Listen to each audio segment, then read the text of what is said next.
Menyahut tema konvensyen hari ini, kami berpendapat bahawa cara yang paling berkesan untuk memperkasakan status dan hak wanita adalah melalui penggubalan polisi, dasar dan juga pindaan undang-undang negara.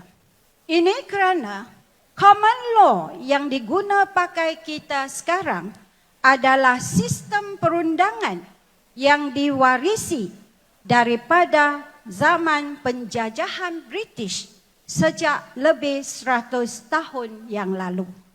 Sudah pasti banyak klausa yang lapuk, tidak relevan dan perlu dikemaskinikan dari semasa ke semasa. Antaranya adalah seperti yang berikut. Yang pertama, kita cadangkan agar Barisan Nasional menetapkan umur minima perkahwinan kepada 18 tahun. Seterusnya, mengharamkan perkahwinan kanak-kanak. Rakan seperjuangan yang dihormati sekalian, anak-anak di bawah umur 18 tahun perlu lebih fokus kepada pembelajaran bagi melengkapi diri dengan segala ilmu dan kemahiran sebagai siap siaga untuk menghadapi cabaran hidup bila dewasa kelak.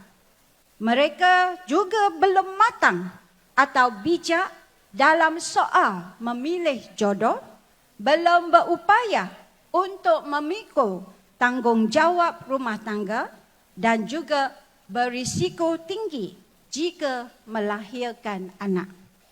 Ini terbukti dengan statistik Jabatan Pendaftaran Negara pada 12 Ogos lalu bahawa kadar penceraian adalah tertinggi bagi mereka yang kahwin di bawah umur 18. Sesungguhnya, tuan-tuan dan puan-puan yang dihormati sekalian, isu perkahwinan kanak-kanak harus dilihat sebagai isu berkaitan keselamatan dan hak asasi kanak-kanak sejagat tanpa mengira bangsa atau agama seperti mana yang ditafsirkan oleh Konvensyen Antarabangsa. Cadangan yang kedua, membuat pindaan terhadap perkara 14-1B Perlembagaan Persekutuan dengan menukarkan perkataan bapa kepada bapa atau ibu bagi membolehkan semua anak-anak yang dilahirkan di luar negeri kepada semua warga negara Malaysia berpasangan asing agar mereka boleh mewarisi kewarganegaraan Malaysia secara automatik dan saksama. Ini kerana mengikut undang-undang sedia ada bagi anak yang dilahirkan di luar negeri kepada warga negara Malaysia yang berpasangan asing, jika bapaknya warga negara Malaysia, anak itu akan diberi kewarganegaraan secara automatik mengikut artikel 14 Perlembagaan Persekutuan. Sebaliknya, jika ibunya ialah warga negara Malaysia, anaknya tidak akan diberi hak yang sama.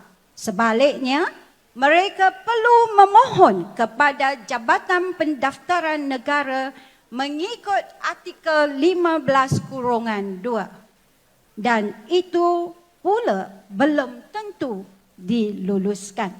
Terpulang kepada budi bicara pegawai Jabatan Perangkaan Negara yang berkenaan. Tuan-tuan dan puan-puan yang dihormati sekalian, mengikut laporan Menteri Dalam Negeri yang dibentang dalam sidang Parlimen pada 25 Julai lalu, dalam tempoh 4 tahun antara 2018 hingga 2022, KDN menerima sebanyak 3,407 permohonan. Dan daripada itu, hanya 19 kes, iaitu 0.6% sahaja diluluskan. Para hadirin yang dihormati sekalian, undang-undang seperti ini ternyata sekali merupakan satu diskriminasi gender yang amat tidak adil kepada wanita. Oleh itu, perlu dipindah segera.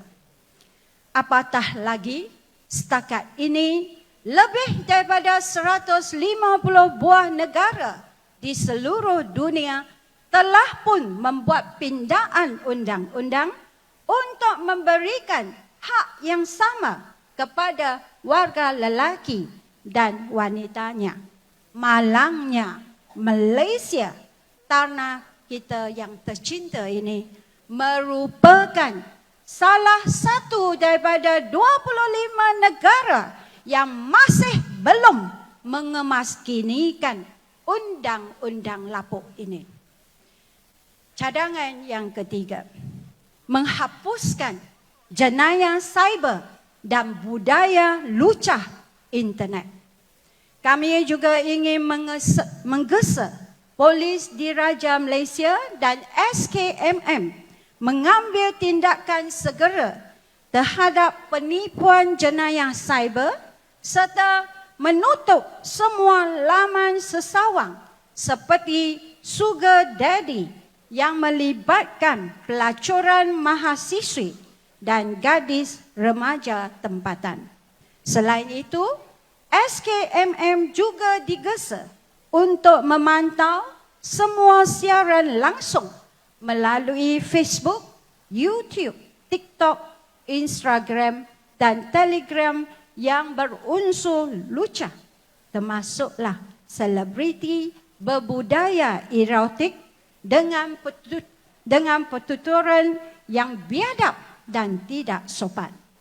Tuan-tuan dan puan-puan yang dihormati sekalian, demi untuk memupuk budaya hidup yang sopan dan beradab, kita menggesa KDN agar semua mereka yang terlibat ditangkap dan dihadap ke mahkamah. Kepada SKMM, sekatlah media sosial mereka dengan segera. Cadangan yang keempat, galakkan wanita untuk menyertai pasaran tenaga kerja. Mengikut laporan Jabatan Perangkaan Negara, hanya 50% daripada wanita Malaysia yang bekerja.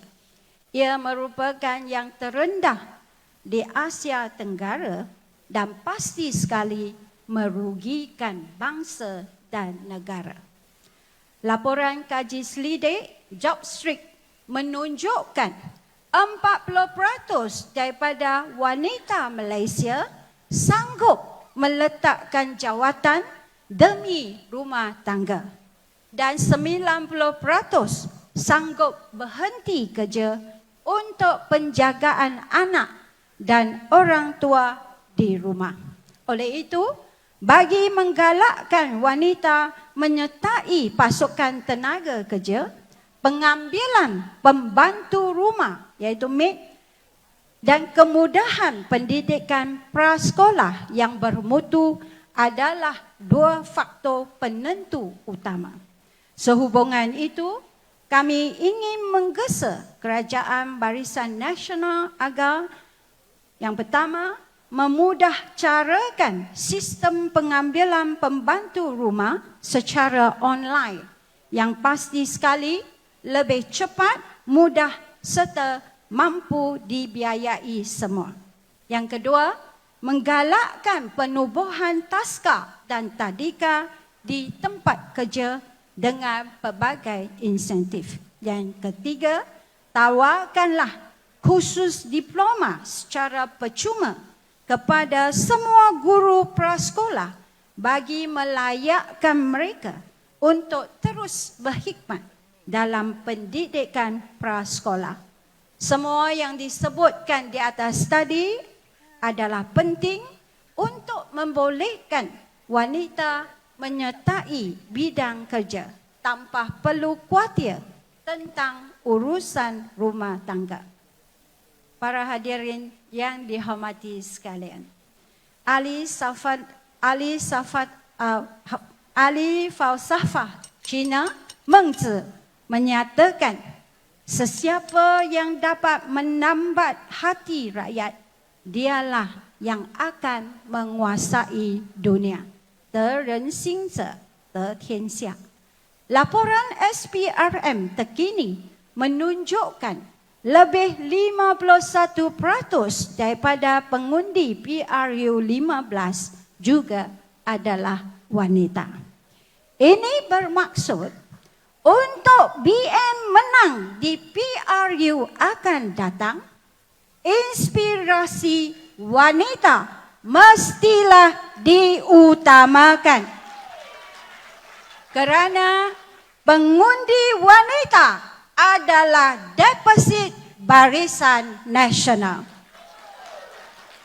Di samping itu, pepatah bahasa Inggeris juga berkata, welfare start from home.